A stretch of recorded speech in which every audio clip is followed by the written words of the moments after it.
And very good evening. Thank you for joining us this evening at a very short notice, both the international and the local media. The idea is to walk you through and share with you the current situation. I'm sure you must be following the developments in our region for the last few days since 22nd of April. We would be sharing, three of us. I'm joined by DG Ispr, Lieutenant General Ahmed Sharif, and my colleague, Mr. Shafqat Ali Khan, spokesperson and additional secretary for MOFA. We are obviously, as we speak, the entire region is facing a serious threat to its peace and stability owing to the politically motivated and highly provocative environment being created by India in the wake of Pahalgam attack in the Indian illegally occupied Jammu and Kashmir. The purpose of this interaction is to brief you about these developments and to share Pakistan's concerns. The purpose of this interaction is to brief you about these developments and to share Pakistan's concerns at the highly irresponsible and destabilizing Indian actions and statements. We look forward to answering any questions after the briefing ends. Let me start by reiterating that Pakistan condemns terrorism in all its forms and manifestations. No cause or objective can possibly justify taking lives of innocent people. This is the national policy, and this is the Islamic policy. Killing of a human being tantamount, as per Quran, killing of the entire humanity. And saving a life tantamounts to saving the entire humanity. So we believe in that. Let me say that targeting of innocent civilians is surely deplorable and condemnable. And this is happening in many parts of the world, and we have been subscribing our views and our policy everywhere it happens. We are concerned over the loss of lives during the Pahalgam attack. We also extended our condolences to Pakistan. Ladies and gentlemen, as the member of the UN Security Council, Pakistan constructively engaged with the other members on the press statement which is issued by the UN Security Council on the Pahalgam incident in the Indian illegally occupied Jammu and Kashmir. The UN Security Council statement contains condemnation in the strongest possible terms of the incident. On the other hand, it is India that glorifies and even celebrates its assassination campaign and sponsoring of terrorism in Pakistan and other countries.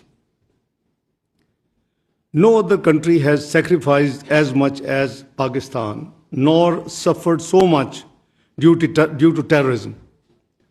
More than 80,000 lives have been sacrificed. Economic losses of about over $150 billion have been incurred. And in totality, the economic and the indirect losses add up to close to $500 billion.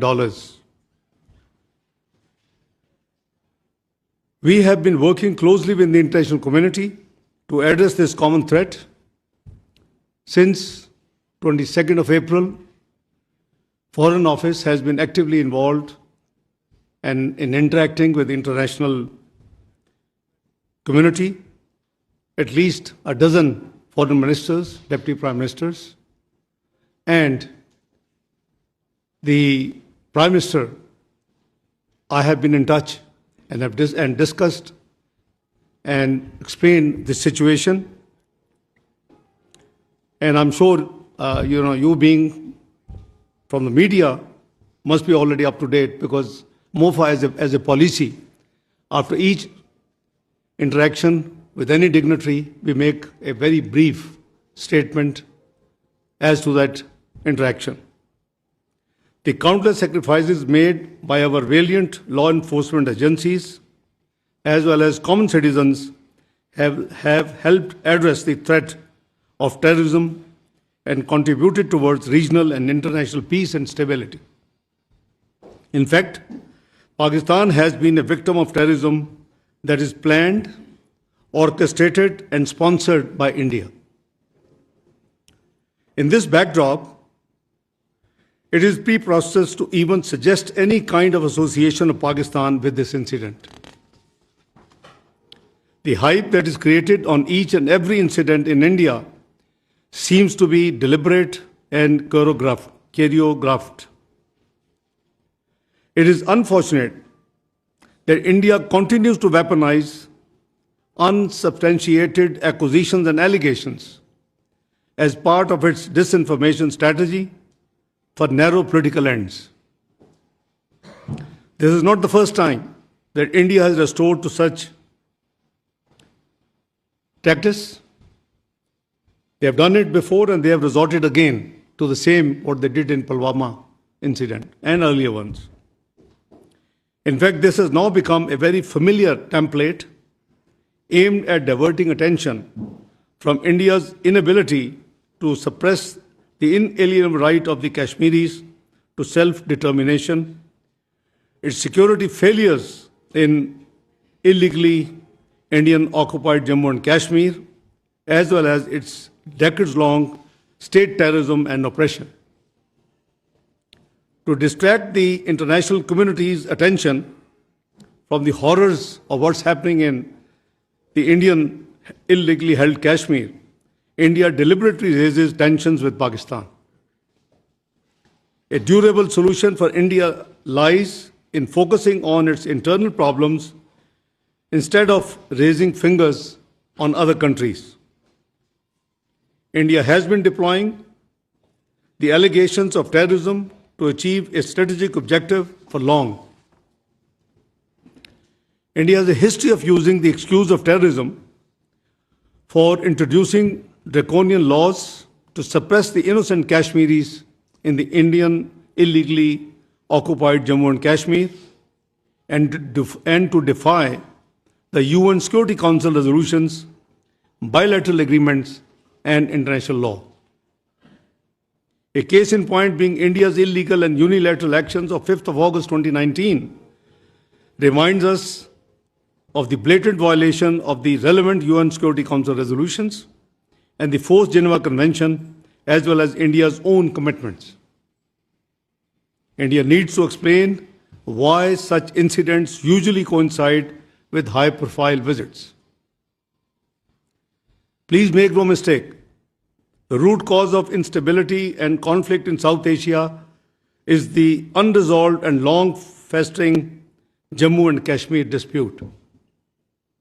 India's illegal occupation of the Indian illegally occupied Jammu and Kashmir in stark violation of the UN Security Council resolutions and grave violations of the human rights must remain a matter of grave concern for the international community. At the same time, all such incidents are used to whip up domestic political sentiment for narrow political gains.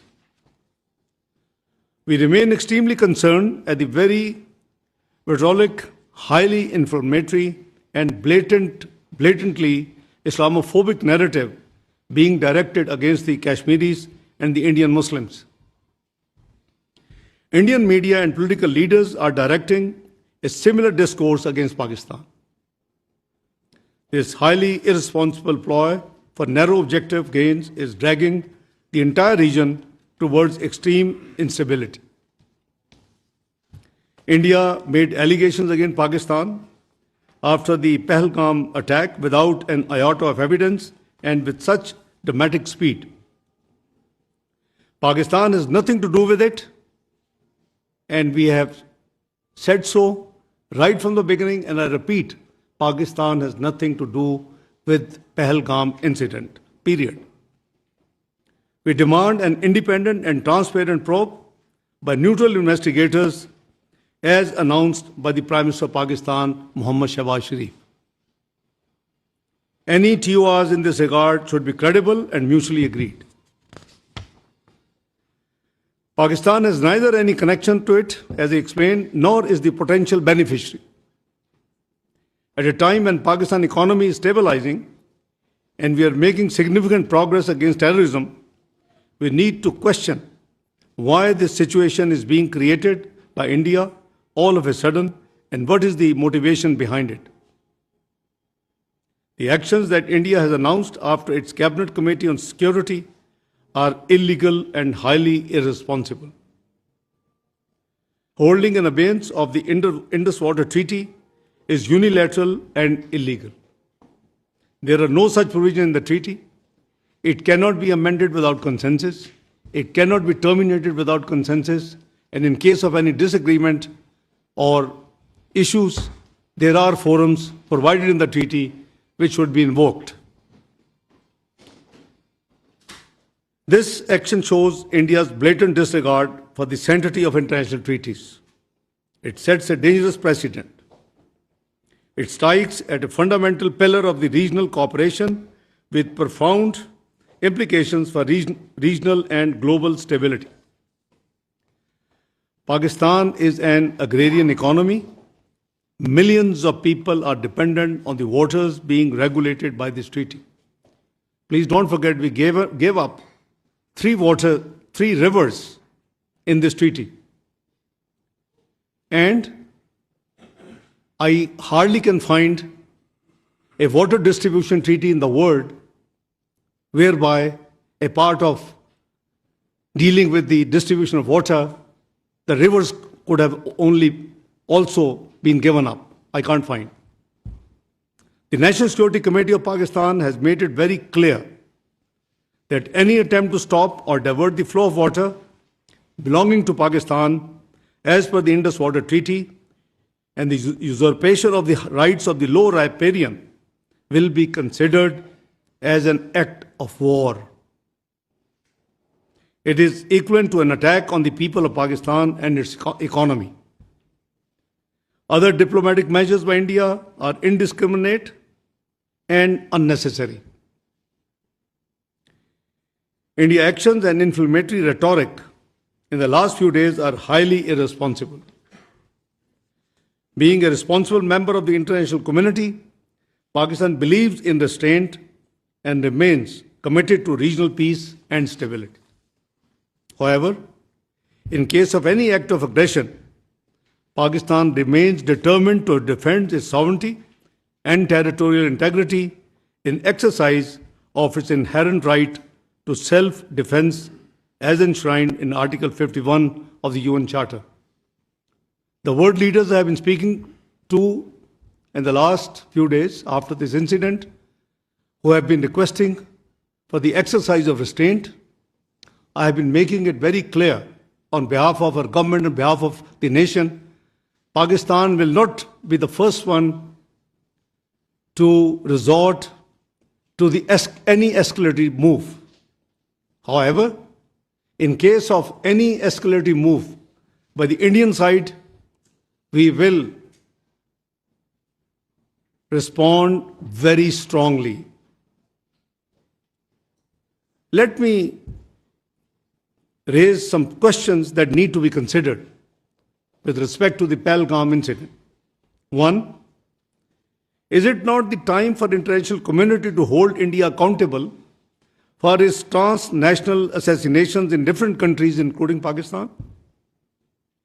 Two, is it not important to distinguish between the international community's sympathy with victims of the incident and unwitting endorsement of Indian belligerence? Three, is it not that Indian propaganda is aimed at fabricating a casus belli for a military adventure? Four, don't you think that India's blatant disregard of international law and whimsical approach towards its obligations would lead to a highly unstable and unpredictable regional order? Five, isn't it high time for the international community to step in to condemn India and to prevent it from targeting people on the basis of Islamophobia and religious hatred? Six, can we deny that the dangerous Indian brinkmanship and efforts aimed at escalation can potentially lead to disastrous consequences in a nuclearized region and beyond. Notwithstanding above, Pakistan is cognizant of the developing situation.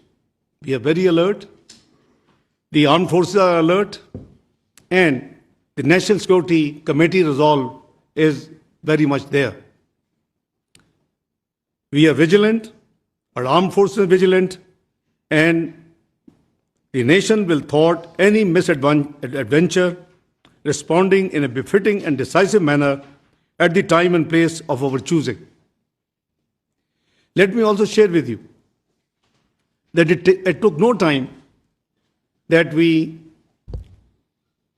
issued the statement expressing our condolences. I was with Prime Minister in Ankara on an official 36 hours visit. After we landed, the news came, and the moment the meetings for which we had gone there ended in the evening, I was in touch with the Foreign Office, and the Foreign Secretary and I and the team finalized in consultation with the stakeholders, Pakistan's statement on this incident, number one. Number two, a press statement was lodged by US in the UN Security Council, and we received that statement, and prima facie there were two I'm not sure whether they were intentional or